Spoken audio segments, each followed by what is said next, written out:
Buenas tardes, yo soy la integrante del grupo número 7, Mariela Capellán Ferrera. Les estaré hablando acerca del origen de la deformación social dominicana.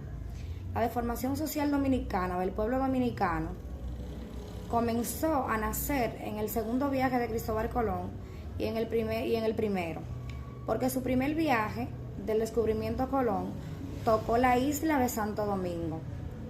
Era fortuita. Habiendo llegado el 12 de octubre a Guanahani, el almirante se dirigió hacia el sureste y tocó tierra en la costa nororiental de Cuba. Después puso proa.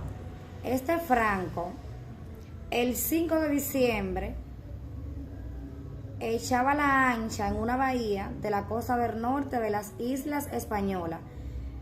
Se llamaría más tarde Santo Domingo por la extensión del nombre de la ciudad, que fue capital de la colonia. Nombre de la ciudad fue capital de la colonia. Es cierto que al finalizar el año, en 1492, Colón fundó un fuerte en la propia costa del norte de la isla y que estableció guarnición en él. La fundación del fuerte de la Natividad fue un hecho fortuito e incluso el nombre no tenía nada que ver con el nacimiento del mundo nuevo. Resultó ser occidental. Se dio debido a la Santa María, que se perdió el día de la Navidad de nuestro Señor. La guarnición se estableció allí también por causas ajenas a la voluntad y a los planes del descubridor, pues fue asesinada a poco de haberse alejado Colón en dirección a este camino hacia España. El pueblo dominicano nace en realidad en el segundo viaje del almirante, y ya al nacer con esas criaturas que traen la sangre envenenada desde el claustro materno, se hace deformado por males sociales que habrán de prolongarse durante los siglos hasta culminar mezclados con otros en la persona y en el régimen de Rafael Leónidas Trujillo. En el segundo viaje, el almirante llegaba a conquistar y a colonizar la isla. Tocó tierra el 26 de noviembre del año 1490. Hasta aquí mi participación, espero que les sea de gran conocimiento. Pasen todo buenas tardes, bendiciones para todos. Muchas gracias. Ay, Dios mío. Muy buenas tardes, feliz almuerzo. Aquí le habla del Sacedeño. Esta es la clase Problemas Psicosocial Dominicano.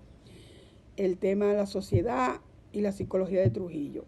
Dentro del marco de la vida de Trujillo hay personajes que existieron, que trabajaron en nuestra isla del Caribe durante el mandato de Trujillo. En esta historia vamos a citar al válido Fernando Católico. Era fradique de Toledo. En esos días, lo que equivaldría a un primer ministro, lo que se llama hoy privado del rey. Lo privado del rey es su poder como una monarca, pertenece a la corte real, con patrimonio de la corona y con dominio y acceso del Estado. Un poder grande, ¿sabe? Tenía una sobrina favorita, la sobrina predilecta de Fradique de Toledo era María de Toledo, apodada la Duquesa del Alba por algunos historiadores, por la posición de su tío. Ella era la dama de más categoría de la corte española. A mano de ella expiró el joven don Diego Colón, luego que consiguió el título de visorrey de India, de gobernador para siempre de la España, de la española. Don Diego Colón llegó a la isla y enseguida ordenó la edificación del Alcázar para que fuera el primer escenario de la corte virreinal americano. Luego se fueron en discusión con militares y autoridades, porque cuando hay mucha gente siempre pasa algo, eso es normal. La señora Doña María de Toledo viajó de España con un grupo de hombres y mujeres a sudoeste, donde se conecta Elías Piña, Barahona y Duvergé. Allí se levantaron hogares de aristocracia a corta distancia del Alcázar. Y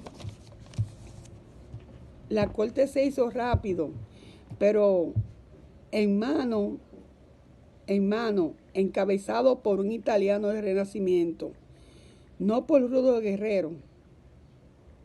Y en ella lucía una Toledo, toda su esplendor. Ya tú sabes quién era, la sobrina predilecta de don Fradique de Toledo. Eso fue por posición, por inclinación, por tradición. Ya tú sabes, imagínate, yo siendo sobrina de un presidente, ¿qué tú crees que puedo hacer? Tengo que tener un cargo ahí, porque por algo somos familia. Claro, no es para abusar del poder, no es para lucrarme, sino para trabajar a favor de la sociedad, a favor del país, a favor de la persona necesitada. Para eso son ¿cómo te digo? Para eso son los poder, el poder, para ese es el poder, para ayudar a los demás. Y hasta aquí mi participación. Ya ustedes saben, feliz almuerzo y nos vemos después. Bye. Muy buenos días.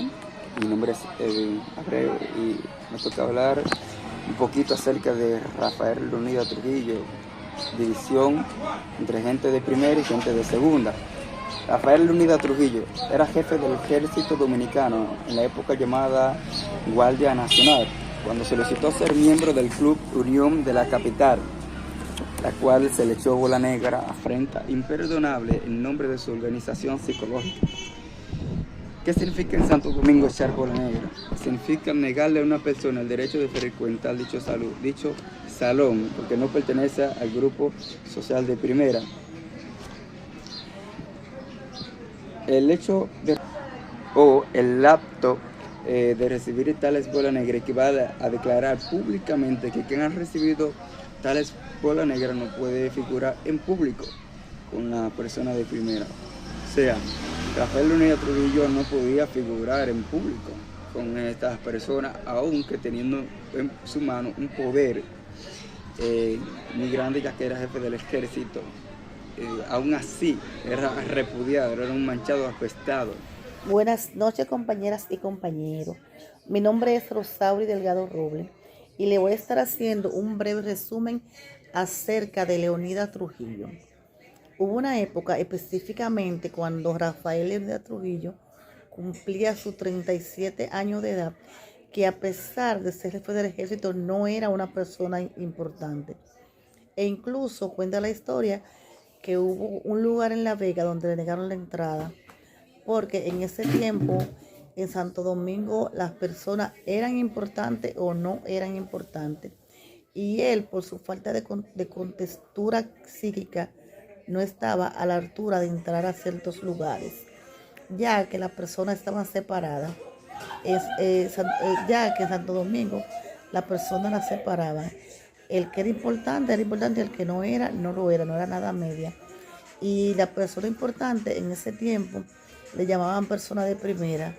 Y él, a pesar de ser jefe del ejército, no estaba a la altura de la persona de primera. Por esa razón le negaron la entrada a ese lugar donde él iba a asistir a La Vega. Buen día, mi nombre es Clemen Núñez y estaré exponiendo en esta mañana sobre el tema el abandono de la española y sus consecuencias para el país.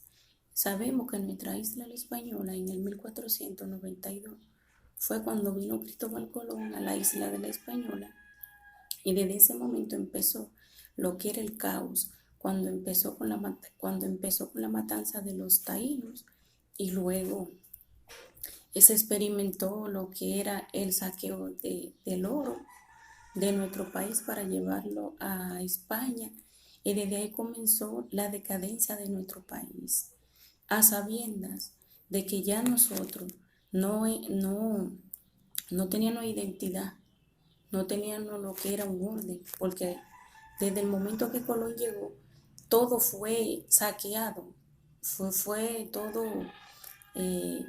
algo inadecuadamente tenoso, porque ya nada era como igual. Fue también las consecuencias más inexactas fueron la que provocó que el país de la isla del Español tuviera una decadencia, que vinieron los franceses en el siglo XVII a terminar con todo lo poco que quedaba. Ya nosotros no teníamos poder, no teníamos nada, solamente teníamos el poquitito de fuerza que quedaba para pelear con ellos, ya que nosotros luego de ahí tuvimos una guerra que duró desde el 1822 hasta 1844, en donde nosotros fuimos libres e independientes. Pero para nosotros llegar ahí tuvimos que hacer un recorrido muy, muy largo. Es cuanto y gracias. Saludos, les habla su compañera Francisca Pérez, integrante del grupo número 7. En esta ocasión me place poder hablarles a ustedes acerca de la última parte del libro de Trujillo, Una tiranía. En esta parte podemos ver lo que fue la división de la isla próximo a la independencia de Haití. En el siglo XVII, más o menos, en el siglo XVII, la isla estaba ya, más o menos se puede decir que dividida, la parte este de la parte norte. La parte este, que era Santo Domingo, estaba de verdad que con una muy inferior cantidad de personas, de alma, de fuerza, porque estaba viviendo en ese momento lo que era como la adecuación a la vida sin tanta influencia de España. Estaban las personas de Santo Domingo aprendiendo a vivir y a sostenerse de lo que trabajaban, allanando el español, pudiendo hacer como esa mezcla y cambiando el acento ya para mezclarlo como con el idioma de los nativos, los españoles que quedaban, los negros, o sea, haciendo como un español diferente. Por eso vemos que nosotros no hablamos el español igual como lo hablan, por ejemplo, en España u otros países. Entonces, en ese momento, la isla estaba, la parte de esta estaba sumamente débil, mientras que la otra parte, la colonia francesa, estaba, se puede decir que en su mejor momento. Se caracterizó ese momento por tener grandes industrias, principalmente de caña de azúcar y de otros productos tropicales, se puede decir. Y de verdad que estaban en gran esplendor, la población crecía, estaban bajo, se puede decir que la protección de España. Sin embargo, en este mismo siglo XVII empezó lo que fue la Revolución Francesa, que tuvo grandes consecuencias para la isla, porque hubieron movimientos donde los negros empezaron a tomar fuerza, a rebelarse. ¿Qué pasó con esto? Que los blancos empezaron a irse de esta parte de la isla con su capital. Se iban a otros lugares como a Puerto Rico, a Cuba. Estos se iban allí y la isla empezó, a esta parte al menos, a decaer un poquito económicamente, porque los blancos eran los dueños de las grandes producciones y del capital en sí que tenía la isla. En este momento empezaron una serie de acontecimientos y alguien, Toussaint Louverture,